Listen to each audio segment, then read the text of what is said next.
Hi guys, good morning.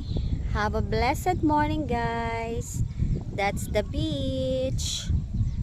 I'm just scrolling going to the beach, and I found it. There's some coconut trees here by the beach, and it's a nice view here guys.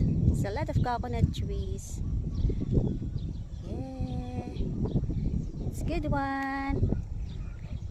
And I'm riding my actually my husband's bike. Yeah, so it's sunny today guys, but it's a bit cooler because there are some clouds. Yeah, so I'm just going to the beach. And that's a volcano, the Camiguin. If you can see guys, that's a volcano. I don't know if you can see, but yeah, that's the Camiguin Island guys. The one where the volcano is located. Yeah. It's a nice view. It's nice when you have a lot like that and put some or build some rest house.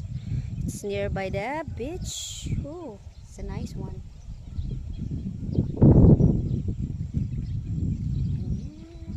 There's some cows. I can see some cows over there.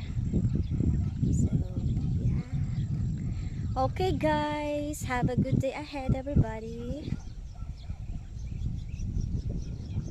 Please guys, likes and subscribes, or please kindly visit our YouTube channel, Art and Donna Amazing Journey Philippines. And please like and subscribe guys, share, like and subscribe if you haven't yet. See you on the next one. Bye guys, bye. Thanks for watching guys.